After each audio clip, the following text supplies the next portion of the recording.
оның бәрі уақытша шиын нәрсе. Қазіргі Құдайға шүкір мәңгілікке қарай ұмтылып жатырмыз. Өйткені Құдай мәңгілік.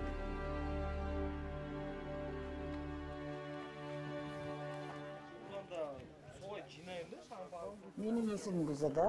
Мен 10 балалы қарапайым қазақ отбасында 9-шы болып дүниеге келгенмін. Әкем Ұлы Отан соғысының ардагері болатын, және мен туылған кезде ол уже ауру еді. Көңіл сұрап келеді, мамамыз ет асып жатады, немесе тамақ істеп жатады. Әрине біз баламыз ғой енді, бала болғандықтан шулаймыз, көп бізіз оның үстіне. Сол кезде әкемнің ұзын қамшысы болатын еді. Сол қамшысымен шулай болғандықтан шаршайды ғой енді, сосын қамшымен ұрып қалады, ол бейбіт асаны сарс етеді, көзіне жас бұрқыт алады. Үйдің артына барып отырып, жылап аласында, ашуын тарқағанда, түк болмағандай қайтадан келесің, ұмытып кетесің, баласың. Солай өміріміз солай өтіп жатты. Сөйтіп жүрген кезімде 5,5 жасымда әкем қайтыс болды. Мен 5,5 жаста, інім 2,5 жаста еді. Ең соңғысы 2,5 жаста еді. Енді анамызға өте қиын болды. Оларды қалай асырап бағамын, оларды қалай жеткіземін деп кейде ыңылдап отырып жылап алатын, мен ол кезде түсінбеймін. Неге жылайды деп өзім ойлайтынмын. Сол қиындықтардан шыға алмаған кезде, сол тұқырыққа тығылған кезде солай жылайды екен ғой. Бір күні анам да мен 14 жасқа келген кезімде қайтыс болды. Анам қайтыс болғанда маған өте қиын болды. Өйткені әкемнен де шешемнен де айырылғаннан кейін сол ағамыздың қолында өстік.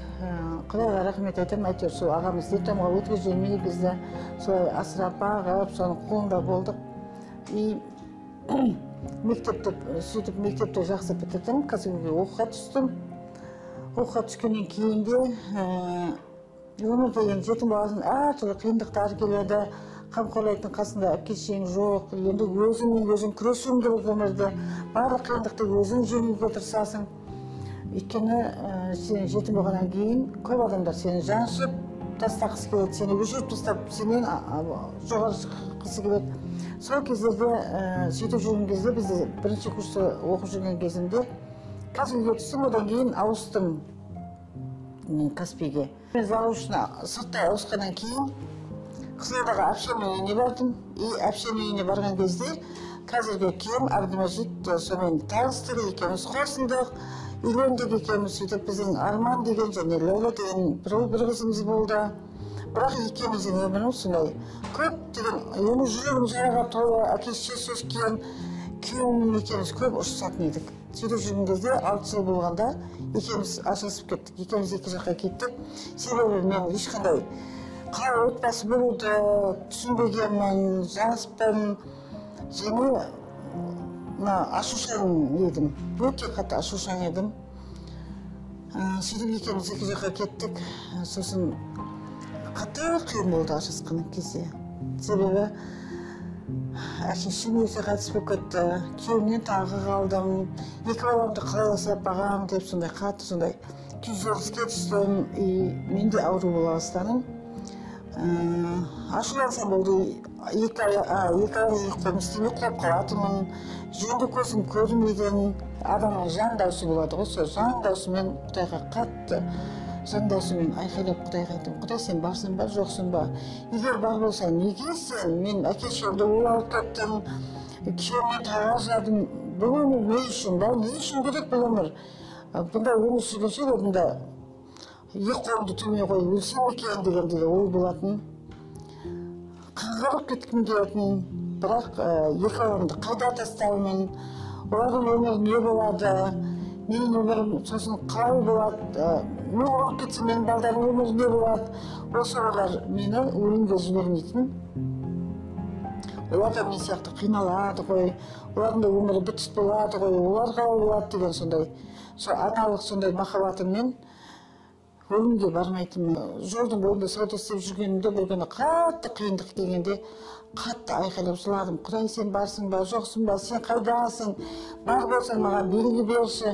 Неге мен өмірім өсіп жылай беремін деп қатты сондай. Сол күні таксиге міндім. Сол таксиге мінгенде сол таксист жүргізуші таксидан Құдайдың жолындағы сондай кісі болды. Және ол танысты менен, және үйге алып бара жатқан кезде танысып, ол Құдай туралы маған айта бастады. Сосын Ал мен үшін де ол кезде Құдай бір 7 қабат аспанның үстінде тұрады, өзінің қамшысы бар, жаңағыдай кімді ұрысыңыз соны бір кішкентай дүрсіңіз қамшыны салып қалып ұратын, соны жазалайтын, қаһарлы, сондай көретін. Құдай бір қаһарлы сондай көретін мен. Тасиспен танысқанда ол маған айтты, Құдай сүйіспеншілік, ол сені сүйеді, Құдай құтқарушы, сені тозақтан құтқарғысы келеді, және өмірде қиындықтардан құтқарғысы келеді. Сен Құдайды жақсы танымағандықтан мүмкін өмір осындай қиын шығар деп маған солай айтты.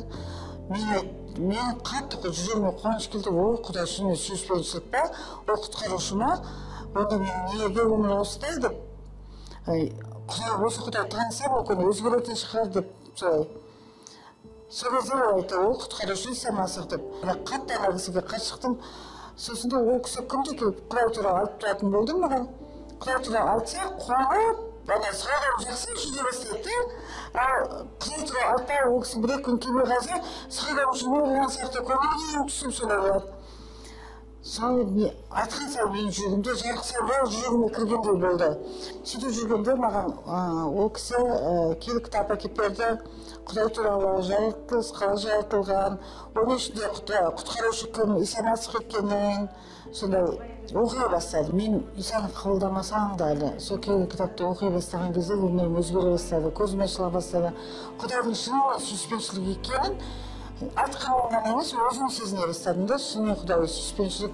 Және сол кезге дейін мен балаларыма тек сүйкес мал солай жаңадан шыққан конфеттерді әкеліп берсем болды, менің махаббатым сонымен тынатын. Олармен сөйлесу дегенді білмейтін. Және балдарыма деген көзқарасым өзгерді, өмірге деген көзқарасым өзгере бастады. Өзім күнәһар екенімді, күнәһар болғандықтан шынымен құтқарушыны қажет еттім өмірімді өзгерту үшін. Және шынымен қатты ауру едім. Аяқ қолым істемей қала беретін, құлап қалған кезде сондай. Соның барлығынан мені өзгертіп, шынымен маған денсаулық бере бастады. Сол кезде келіп Құдайдың алдына келіп, иә Құдай, сен шынымен, сен шын Құдай екенсің, Иса Масих менің құтқарушым болшы, менің өмірім иесі болшы, менің өмірімді өзгертші деп Құдайдың алдына келіп, Иса Масихті құтқарушым, ием, сауықтырушым деп қабылдадым. Сол күннен бастап менің өмірім тіп-тіп қатты өзгерді. Күйеуімді ойлайтынмын, мен оған ешқашан қосылмаймын деп, содан маған ой келе бастады. Әкелі бала мақтаншақ, әкесіз бала жасқаншақ деп, неге мен балдарымды жетім қылып жүрмін, неге маған күреспеске деген ой келе бастады. Содан сол күйеуіме барып, Құдай туралы айтып, ол да Құдайды қабылдап, екеуміз қайтадан қосылдық. Ол келді және қазір Түркістан қаласында, сол келгеннен кейін Түркістан қаласында қызмет бастадық. Және өміріміз сонда өзгерген соншалықты. Мен өте бақытты анамын қазір, бақытты әйелмін. Және көптеген адамдардың өмірінің өзгеруіне сондай атсалысып, өйткені мен сияқты түсінбей жүрген, Құдайдың сүйіспеншілігі екенін білмей, ол қаһарлы деп түсінбей жүрген қаншама адам бар.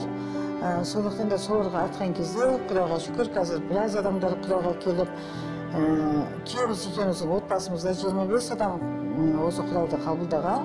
Құдайға алғыс айтамын. Және бұл Құдай өте құдіретті Құдай.